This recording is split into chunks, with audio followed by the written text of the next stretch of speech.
いいか、相手を見て物を言えよ。発言は許してやるが、言葉は慎重に選べ。Yo, halo guys, kembali lagi channel gua. Kali ini gue mau tentang ngatain surat gua lagi ya. Di sini pasukannya Riburu dan tiga dari pasukan binatang buas itu sudah mulai membantai pasukannya Kleman ya. Di sini juga ada yang merupakan dua dari pasukan dari Raja Iblis Milim, karena kan Raja Iblis Milim kan telah dikendalikan. Jadi dia harus mengikuti perintah dari Kleman dong, dan bawahannya Kleman harus terpaksa juga mereka. Di sini yang ada yang merupakan salah satu dari prajurit binatang buas dan Gabiru juga menyerang salah satu dari dua itu yang merupakan dari bawahannya Milim tuh.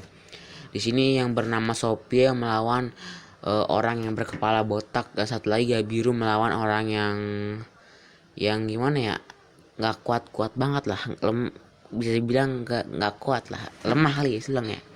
Di sini juga ada Futoman dan Tiar yang melihat-lihat keadaan ya. Di sini juga ternyata ada Pobio di depan mereka. Dia ini Pobio itu ingin melawan Tiar dan Futoman di sini nih, karena ingin membalas dendam karena telah berubah menjadi kari bedis kan tuh ya, yang telah dikalahkan oleh Raja Iblis Milim tuh. Di sini Pobio melawan Futoman juga ya, dan Tiar berdua. Di sini juga ada Geldo membantu melawan Futoman tuh. Di sini Di sini ada Yamza yang merupakan pemimpin dari pasukan itu ya. Di sini dia ingin kembali ke kastil bonekanya Kleman ya. Di sini dia ingin membawa Adalman yang merupakan Viking itu tuh.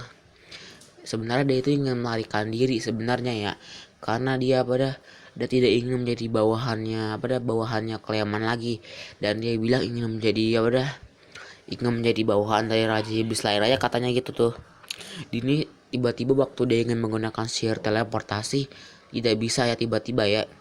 Di sini saat dia juga mendengar suara teriakan dari tenda yang pasukannya tuh, dan juga lihat pasukannya ternyata udah dibantai ya di situ ya. Di sini yang ternyata yang membantai mereka merupakan salah satu dari tiga jenderal binatang buas tuh yang bernama Albis di situ ya. Sorry guys, sini ada suara berisik di sini. Sorry. Di sini Gabiru melawan pasukannya Milim yang itu tuh yang paling lemah tuh. Di sini kalau Sophia melawan orang terkuat dari kerajaannya tempatnya Milim di sini nih.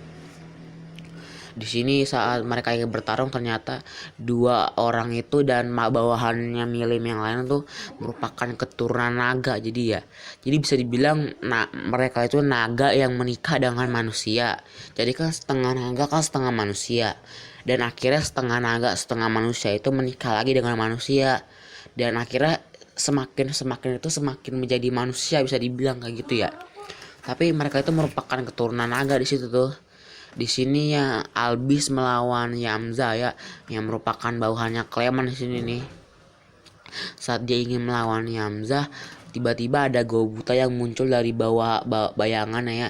Dia juga merasakan hawa aneh dari bayangannya, yang ternyata merupakan pasukannya itu tuh, pasukannya serigalanya Rimuru tuh, yang Goblin Rider. Di sini mereka bingung karena tiba-tiba ada pasukan bala bantuan sebanyak itu tuh. Di sini Sophia temannya Sophia tuh, Albis mengeluarkan kekuatan penuhnya di sini ya untuk melawan Yamza, menggunakan petir kekuatan supernya untuk melawan Yamza, dan akhirnya dia membuat tangannya Yamza lumpuh ya. Tapi di sini Yamza bingung kenapa tangannya bisa bergerak padahal sudah lumpuh kan tangannya ya. Di sini ternyata tangannya itu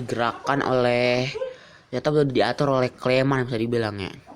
Dan di sini dia membawa semacam bola ya, dan juga ternyata itu dia sebenarnya seperti merasa sesuatu yang berbahaya dari bola itu, dan ternyata bola itu merupakan inti dari kari bedis ya di situ ya. Bisa dibilang inti dari kari bedis, yang bisa dibilang sel dari kari bedis yang akhirnya dimasukkan ke tubuhnya Yamza, dan tiba-tiba Yamza berubah menjadi kari bedis. Tapi bisa dibilang kari bedisnya itu belum sempurna bisa dibilang ya. ini bukan Karibdis yang waktu Rimuru lawan waktu itu tuh. Bisa dibilang itu tipe lemahnya Karibdis kali ya. Soalnya itu kagak terlalu besar kali ya dibandingkan Karibdis yang itu ya.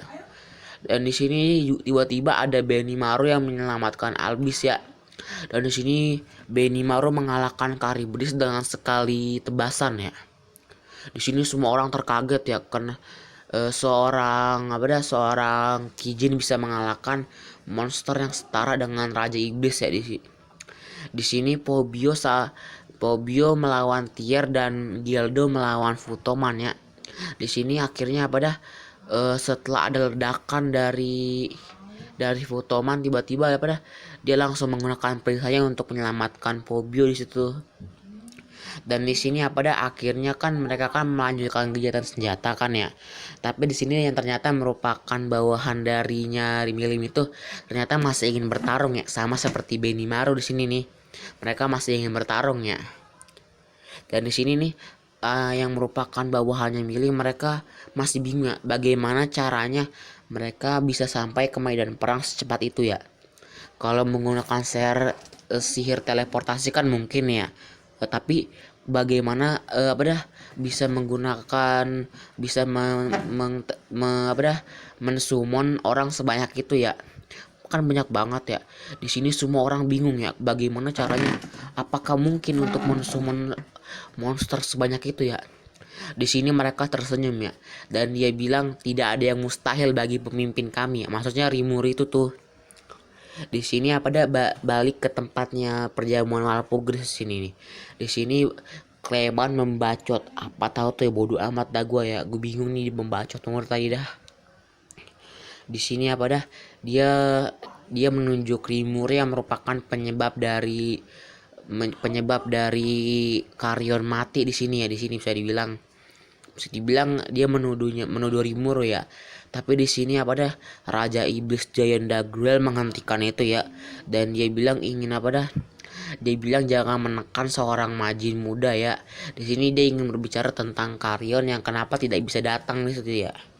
Dan dia juga tahu, dan sini Clement bilang kalau Raja Iblis Carrion itu wilayah kekuasaannya telah dihancurkan oleh Milim di situ ya.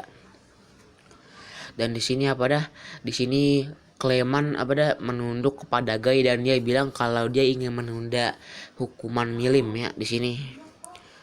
Tiba-tiba Rimuru berdiri dari kursinya ya, dan di sini dia berbicara kepada Clement.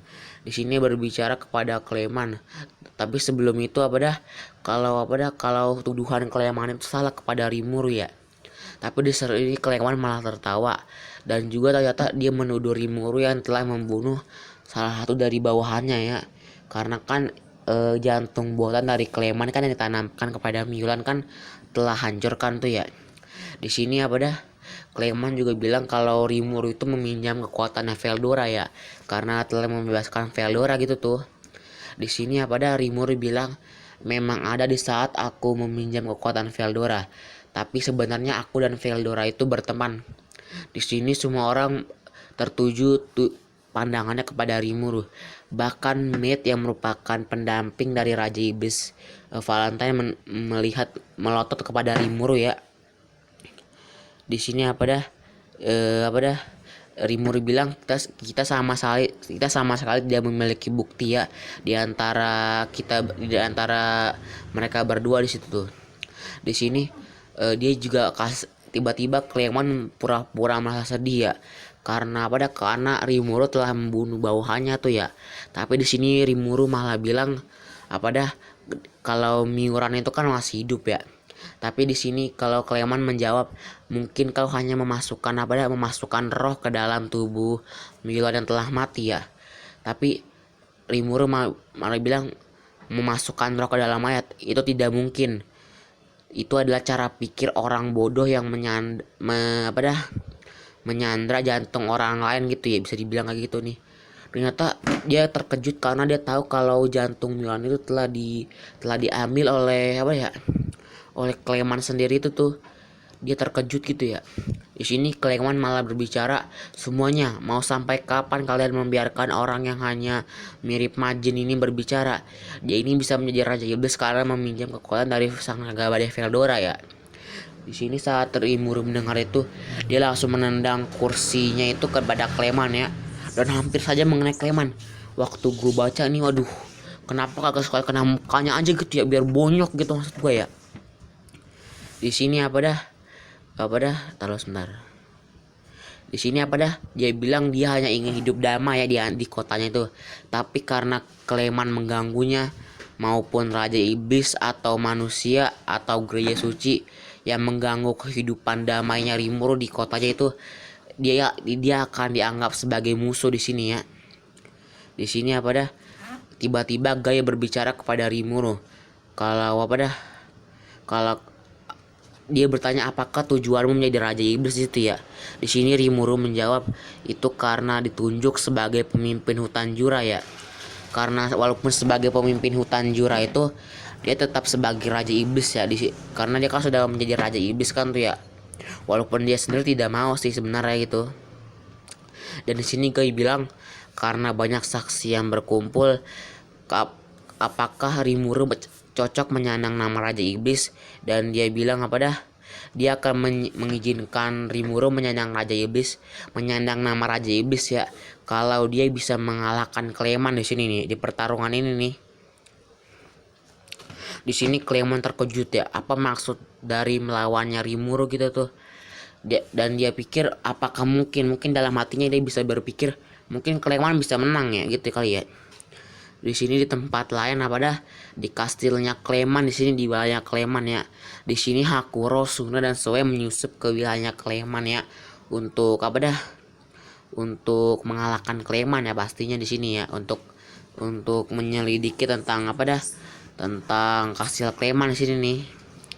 Di sini tiba-tiba mereka semua terkejut karena apa dah, ada banyak undead di situ ya. Mayat undead itu merupakan apa ya?